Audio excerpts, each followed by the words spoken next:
Baik, Assalamualaikum warahmatullahi wabarakatuh. Selamat pagi, salam sejahtera untuk Bapak Ibu semua. Waalaikumsalam warahmatullahi wabarakatuh. Selamat pagi, Bu. Ya, selamat datang di kegiatan in-house training SMK Negeri 7 Kabupaten Tangerang. Kegiatan in-house training kita kali ini adalah membahas tentang kurikulum operasional di satuan pendidikan. Sebelumnya tentang paradigma baru pembelajaran di kurikulum yang akan disampaikan di kelas 10. Baik, sebelum kita mulai, saya bisa minta Pak Aye untuk memimpin doa dulu, Pak Aye. Pak Aye Baik, dipersilakan. Bu. Ya, Bu. Baik, Ibu-ibu, sebelum kita mulai kegiatan hari ini, marilah kita berdoa menurut agama dan kepercayaan masing-masing. Berdoa dipersilakan. Berdoa selesai. Baik, Pak Aye, terima kasih. Bapak Ibu, saya ingin bertanya terkait dengan kurikulum operasional atau sebelumnya yang disebut dengan kurikulum tingkat satuan pendidikan. Apa yang terlintas di benak Bapak Ibu tentang kurikulum operasional di satuan pendidikan? Silakan. Ada yang memberikan pendapat?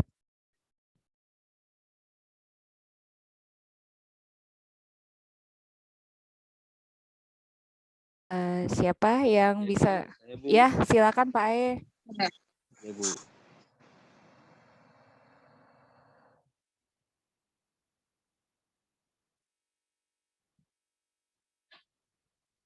Maaf sebentar, Bu ya. Ini mouse-nya ada agak ini, bentar, Bu.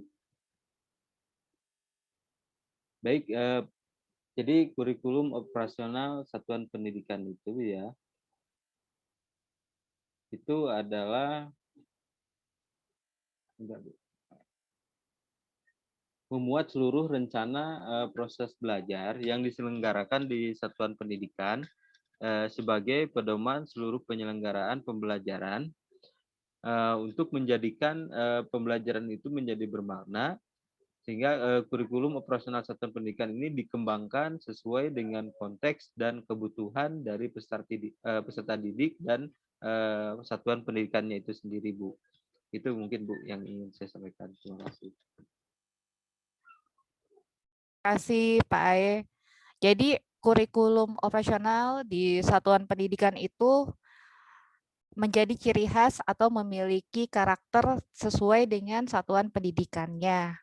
Dari mulai kita biasa melihat visi misi, kemudian tujuan sekolah, kemudian budaya dan lingkungan, nanti ada prinsip-prinsip dan lainnya yang izin nanti saya sampaikan melalui presentasi PowerPoint-nya. Saya izin share ya Bapak Ibu sedikit. Ya, baik.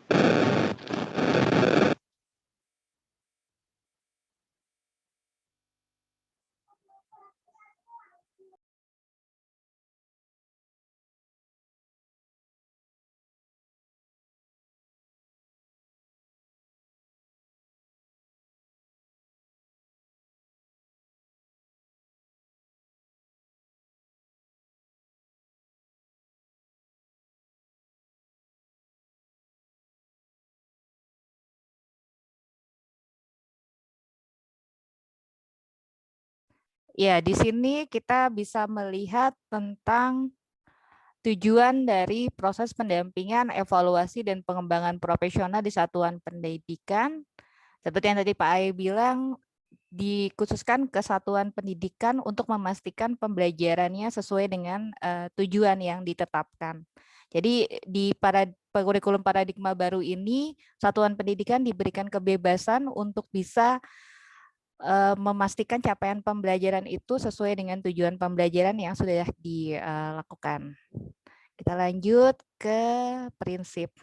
Nah, di sini ada prinsip-prinsip pendampingan dan pengembangan profesional terkait dengan apa itu pendampingan dan pengembangan profesional sebagai aktivitasnya yang dilakukan berdasarkan hasil kegiatan evaluasi menetapkan ruang lingkup pendampingan dan pengembangan profesional. Pendampingan dan pengembangan profesional dilakukan secara terencana. Pendampingan dan pengembangan profesional adalah sebuah proses kolaborasi satuan pendidikan. Jadi pendampingan dan pengembangan ini butuh semua warga sekolah harus ikut berpartisipasi dan mengetahui tentang proses pendampingan dan pengembangan profesional. Selanjutnya, kita ada prinsip dalam melakukan evaluasi dalam pembelajaran. Jadi kita harus menetapkan tujuan evaluasi yang dilakukan, menetapkan data dan informasi yang ingin didapatkan, menentukan bentuk asesmen yang akan dilakukan, merancang aktivitas evaluasi yang bersifat reflektif, dan menggunakan alat penilaian dan pencapaian yang jelas dan terukur. Baik, saya ingin bertanya dulu ke Bapak dan Ibu, kira-kira mana yang lebih sulit dilakukan? Pendampingan, pengembangan, atau proses evaluasi? Mana yang lebih sulit biasanya dilakukan? Silakan. Yang sulit dilakukan ya Bu ya, maksudnya? Mana Pak? Kalau pendampingan kita biasanya kan ada coaching, ada training seperti ini gitu untuk pengembangan pendampingannya. Kalau untuk pengembangan kita akan lihat di prinsip pengembangan itu ada, dan kalau untuk evaluasi kita harus melihat dari kebutuhannya. Nah, kira-kira yang paling sulit yang biasanya selama ini dirasakan itu apa? Yang mana yang proses yang paling sulit dilakukan? Kalau menurut saya mungkin evaluasi Bu ya. Evaluasi, Kalau kenapa? menurut saya. Iya, kenapa Karena Pak? kalau misalnya evaluasi itu kan itu sebenarnya mencangkup dari dari awal pendampingannya, selanjutnya dari pengembangannya, sehingga diketahui apakah itu sudah mencapai suatu tujuan atau belum gitu. Nah di evaluasi ini juga itu nantinya akan memperbaiki dari yang sudah direncanakan atau yang sudah dikembangkan itu. Itu menurut saya Bu. Ya, makasih Pak Ae. Bu Lilis atau Bu Meta ada yang mau menambahkan? Apa yang paling sulit biasanya dialami?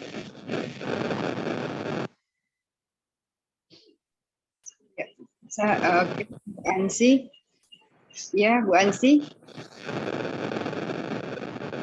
Silakan Bu Lilis.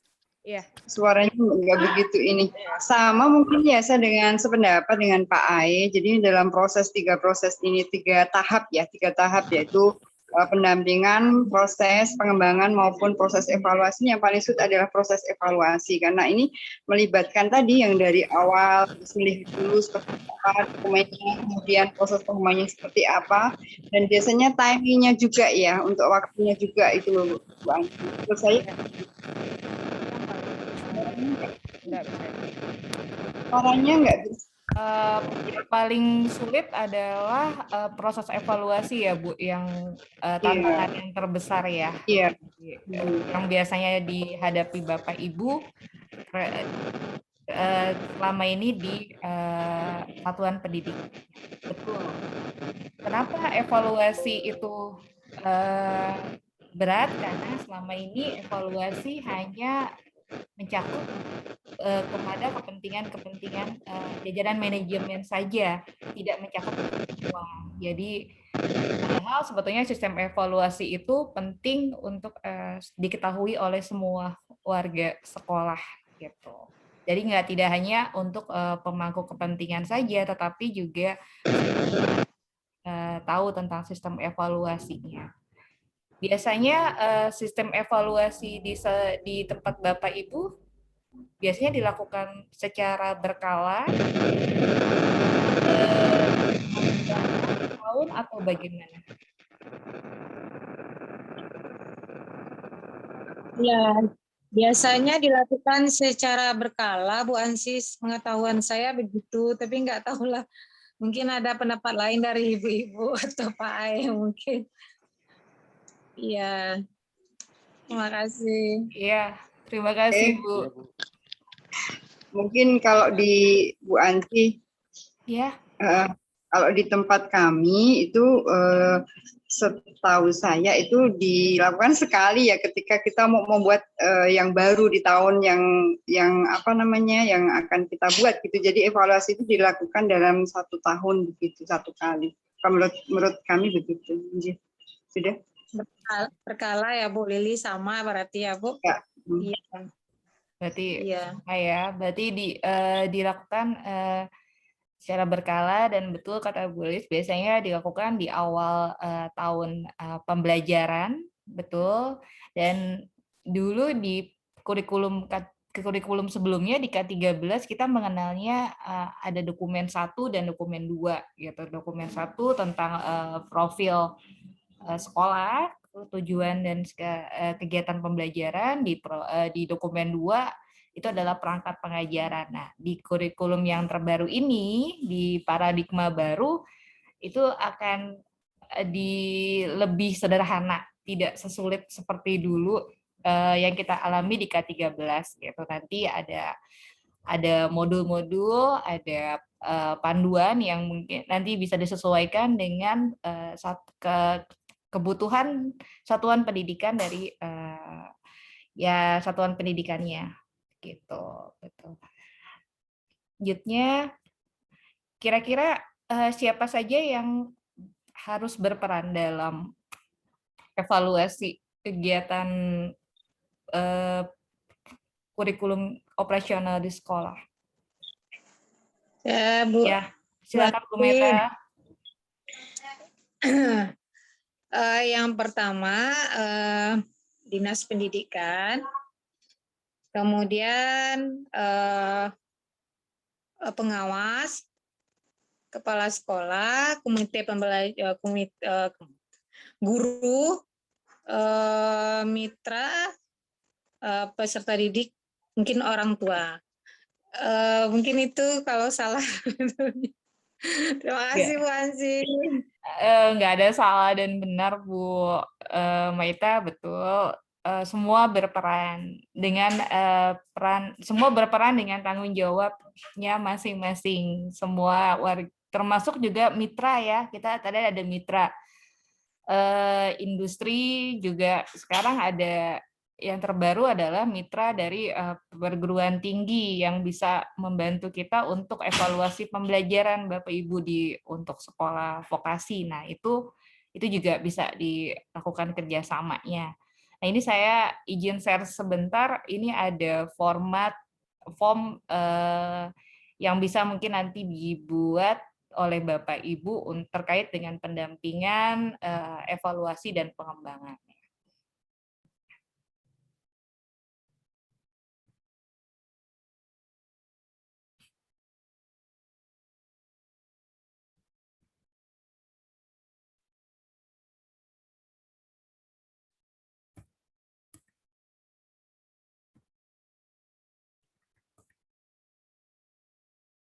Ini tadi sudah disampaikan Bu Meta, ada guru, waka, kepala sekolah, peserta, orang tua, dunia kerja, pakar, termasuk tadi di dinas pendidikan dan lain-lain, betul.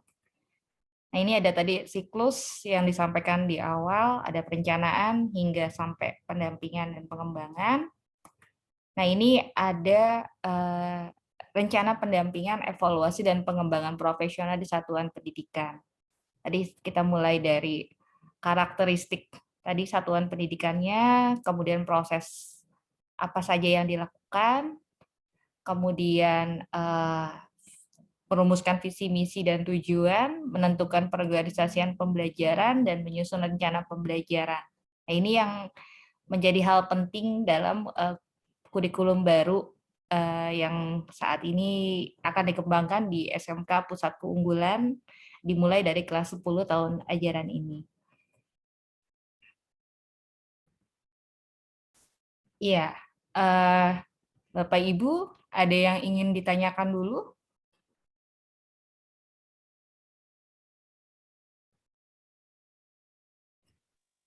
Sudah, Bu. Yang ingin ditanyakan silakan.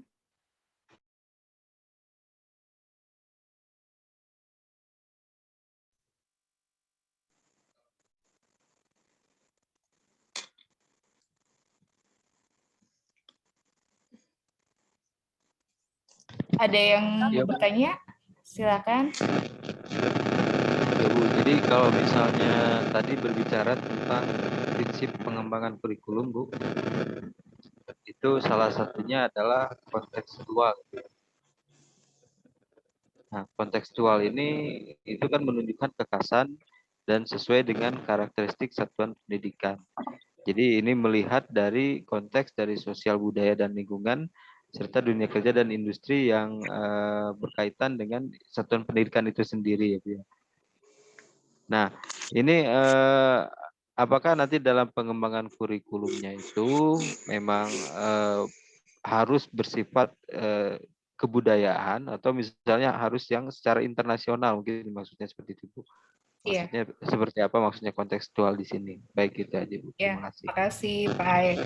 Kontekstual ini bisa bersifat kedaerahan seperti yang terdahulu kita mengenal ada muatan lokal di kayak di Banten itu kita ada misalnya contohnya ada rampak beduk, ada kegiatan kesenian. Nah, itu tetap kita berorientasi terhadap budaya yang ada di lingkungan sekitar kita. Kalau untuk internasional bisa, dan bisa juga kita melihat dengan tantangan perkembangan kurikulum kita terkait dengan capaian pembelajaran dan standar kompetensi lulusan yang diinginkan oleh satuan pendidikan, tidak menutup kemungkinan tidak hanya bersifat wilayah atau daerah, tetapi juga bisa tetap ke internasional juga gitu. Jadi kembali lagi ke tujuan dari pendidikan, tujuan dari capaian pembelajaran dan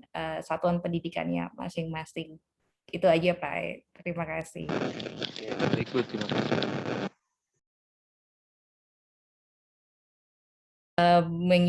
Mengingat waktu, saya nanti di dalam chat ini nanti ada link yang bisa Bapak Ibu isi terkait dengan refleksi dari kegiatan kita hari ini, apa itu ya tentang evaluasi, hambatan, dan kendala yang Bapak Ibu alami selama ini dalam pengembangan kurikulum. Ini di kolom chat ada link yang nanti bisa diisi terkait survei selama ini apakah sudah terlibat penuh atau belum. Nah, ini ada linknya yang bisa nanti diisi. Kemudian kita untuk sesi pertama ini kita selesaikan dulu di sini. Saya minta ada yang merefleksikan atau memberikan kesimpulan dari sesi pertama kita ini, silakan.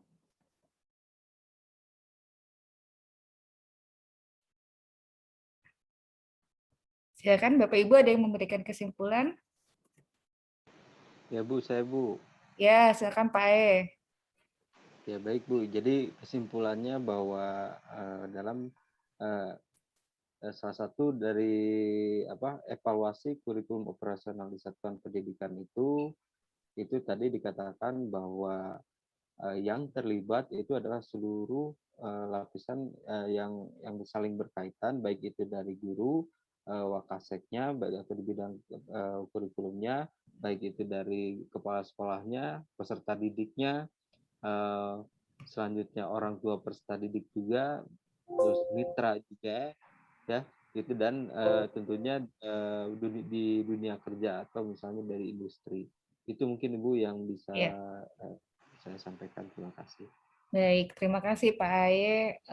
Terima kasih Bapak Ibu untuk sesi pertama ini kita akhiri. Silakan dibaca, nanti di chat juga ada tautan untuk modul yang bisa dipelajari untuk sesi berikutnya. Kita akhiri untuk sesi pertama ini. Kita berjumpa lagi besok di sesi kedua dengan materi yang berikutnya. Jadi terima kasih untuk hari ini. Sebelum selesai, bisa minta ditutup dengan doa. Silakan Pak Aye ditutup doa dulu. Baik Ibu, terima kasih. Baik Ibu-ibu peserta IHT, sebelum kita alhamdulillah kita sudah selesai untuk kegiatan IHT hari ini. Marilah kita berdoa menurut agama dan kepercayaan masing-masing. Berdoa dipersilakan.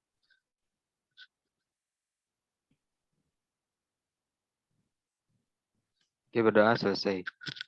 Iya. Terima kasih Pak Ae, terima kasih Bapak Ibu. Jangan lupa Terima kasih Bu Ansi. diisi link surveinya dan dibaca modulnya. Besok pagi kita ketemu lagi. Semoga selalu sehat. Terima kasih semua. Assalamualaikum warahmatullahi wabarakatuh. Waalaikumsalam Waalaikumsalam warahmatullahi warahmatullahi wabarakatuh. Terima kasih, Bu. Ya, terima kasih.